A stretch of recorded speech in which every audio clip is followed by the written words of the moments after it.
Good morning बच्चों, कैसे हैं आप लोग। आई होप आप सब लोग ठीक होंगे, अपने घर पर होंगे, स्वस्थ होंगे। आज हम लोग बच्चों हिंदी की क्लास लेंगे। हिंदी में आपकी व्याकरण संचय हिंदी की किताब है, इसका हम लोग करेंगे दूसरा पार्ट, वर्णमाला। ठीक है, इसके वर्णमाला में हम लोग आज इसे पढ़ेंगे और इसकी एक्सरसाइज भी करेंगे। मुख से निकलने वाली ध्वनियाँ वर्ण कहलाती हैं। आपके मुंह से जो साउंड्स, जो आवाज़ निकलती है उसे वर्ण कहते हैं, वर्ण या अक्षर कहते हैं। वर्णमाला में अ, आ, क, ख, ग, घ ये पूरा जितना भी आप देख रहे हैं पूरी वर्णमाला है, व्यंजन है। ये सारे वर्ड्स जब हम मुंह से बोलते हैं कोई भी शब्द, उसे हम वर्ण कहते हैं। ह तक सभी वर्ण हैं। वर्ण या अक्षर भाषा की सबसे छोटी इकाई होते हैं। वर्ण या अक्षर यानी कि जितने भी ये वर्ड्स होते हैं, चाहे ये हों और चाहे ये वाले स्वर हों या फिर व्यंजन हो, ये सारे क्या कहलाते हैं? भाषा की सबसे छोटी इकाई कहलाते हैं। इसके और छोटे टुकड़े नहीं हो सकते। इनको हम और ज़्यादा छोटा कर नहीं लिख सकते। ये सबसे छोटे वर्ड्स हैं। यहाँ से आप लोग कोई भी शब्द, कोई भी वाक्य, कोई भी लाइन बोलना शुरू करते हैं तो ये आपके ये स्वर और ये व्यंजन, इन दोनों को मिलाते हैं तो ये क्या कहलाते हैं? वर्ण कहलाते हैं। ठीक है, आप लोग देखिए यहाँ पर ये ग्रामर से रिलेटेड है आपके लिए। अगर हम अ के ऊपर न की बिंदी लगाते हैं, जैसे अंग से अंगूर, तो इस न की बिंदी को क्या कहा जाता है? अनुस्वार। ठीक है, यहाँ पर आप लोग देखिए, ये हम बड़ा अड़ा खाली पढ़ते हैं, अ से अड़ा खाली। अ के पीछे दो जो डॉट डालते हैं, दो बिंदु डले होते हैं, इसे हम विसर्ग बोलते हैं। क्या बोलते हैं? विसर्ग। किसी भी शब्द के ऊपर चंद्र बिंदु लगाना, किसी भी शब्द के ऊपर चंद्र बिंदु लगाना, इसे हम क्या कहते हैं? चंद्र बिंदु या अनुनासिक। ठीक है, इसे हम क्या कहते हैं? अनुनासिक। ऐसे वर्ण हैं जो न तो स्वर हैं और न ही व्यंजन। ये कुछ शब्द आप देख रहे हैं, ये कुछ वर्ड ऐसे हैं जिसे आप लोग ना तो इन स्वर में काउंट करेंगे और ना ही आप इन व्यंजन में काउंट करेंगे। स्वर और व्यंजन का चैप्टर हम पहले भी पढ़ चुके हैं। स्वर में आपके अ से लेके औ से औरत तक आता है, ये स्वर कहलाते हैं। स्वर होते कितने हैं?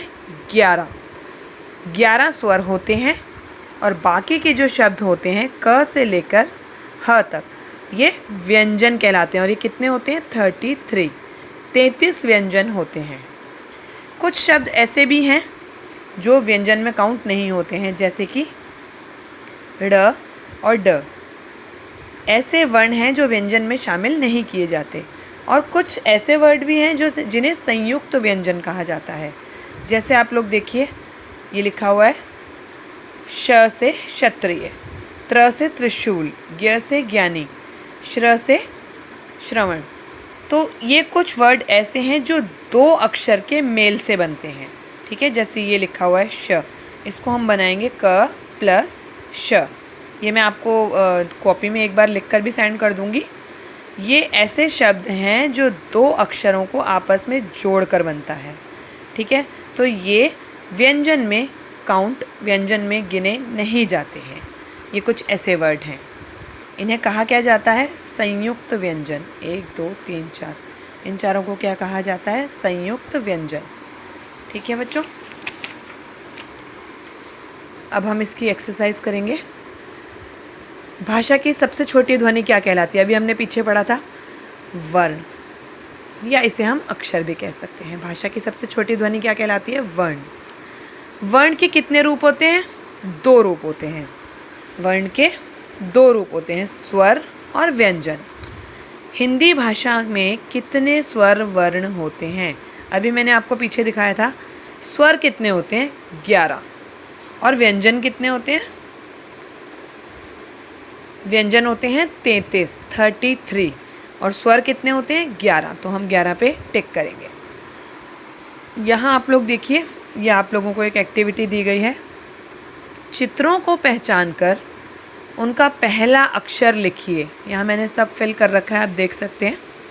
अ से अनार, बड़े आ से आम, छोटी सी इमली, बड़ी से ईख, छोटे ऊ से उल्लू, बड़े ऊ से ऊन, र से ऋषि, छोटी ए से एड़ी, बड़ी ए से ऐनक, छोटे ओ से औखली और बड़ी ओ से औरत। ठीक है बच्चों, ये आपको फिल करना है। यहाँ पर आप लोग देखिए कुछ शब्द दे रखे हैं जिसमें स्वर और व्यंजन दोनों को मिक्स कर रखा है। तो इसमें से स्वर कौन से हैं और व्यंजन कौन से हैं आपको मैच करने हैं। व्यंजन होंगे जो क से लेके ह तक आएंगे और स्वर होंगे जो अ से लेके ओ तक आएंगे, ओ से औरत तक। इनको आपस में मिलाना है। जैसे ये आया बड़ा ओ से औरत, तो ये क्या कहलाएगा? स्वर। ओ से ओखली, स्वर। आ से आम, स्वर। ए से एड़ी, स्वर। बाकी के जो ये शब्द बचे हुए हैं क से ह तक, ये व्यंजन कहलाएंगे। यहाँ आप लोग देखिए, अगर आप लोग नहीं जल्दी से फिल कर पा रहे हैं इट्स ओके, वीडियो देख के आप समझ लीजिए। मैं आपको इसकी फ़ोटो भी भेज दूँगी, आप आराम से बुक वर्क कर लीजिएगा। यहाँ आप लोग देखिए, वर्ण के तुरंत बाद आने वाले वर्ण लिखिए। जैसे यहाँ लिखा है ई से इमली, उसके बाद क्या आएगा? बड़ी ई से ईख। ऐसे ही अ से अनार, तो बड़े आ से आम। ये आपको फिल करना है। ठीक है बच्चों, कि इसके बाद क्या आएगा ये आपको फिल करना है। वर्ण से ठीक पहले आने वाले वर्ड लिखिए। अब यहाँ बड़ा आम तो दे रखा है, लेकिन छोटे अ से अनार हमें लिखना है। ऐसे ही यहाँ पर ए से ऐनक, ऊ से ऊन, इससे पहले वाले अक्षर हमें फिल करने हैं। क्वेश्चन आंसर मैं आपको नोटबुक में लिख कर दूँगी। ठीक है बच्चों, और वर्णमाला के अनुसार रिक्त स्थानों की पूर्ति कीजिए। ये भी सेम है, वर्णमाला के अनुसार आपको रिक्त स्थान भरने हैं। ये सारे के सारे व्यंजन हैं, इसमें स्वर नहीं है। क के बाद ख, ख के बाद ग लिखा हुआ है, तो घ से घड़ी, अड़ा खाली। ऐसे ही आपको ये सारे फिल करने हैं। I hope you understand this video. मुझे आशा है कि आप लोगों को ये वीडियो समझ आई होगी। फिर भी अगर आप लोगों को कोई दिक्कत आती है तो आप मुझे कॉल या मैसेज कर सकते हैं। बाकी मैं आपको इसकी फ़ोटो भी खींच कर भेज दूँगी, और बाकी के क्वेश्चन आंसर्स जो हैं वो मैं आपको कॉपी में लिख कर सेंड कर दूँगी। आप लोग अपनी कॉपी में लिख लीजिएगा, और आपको याद भी करना है। ठीक है बच्चों, आपका दिन शुभ हो।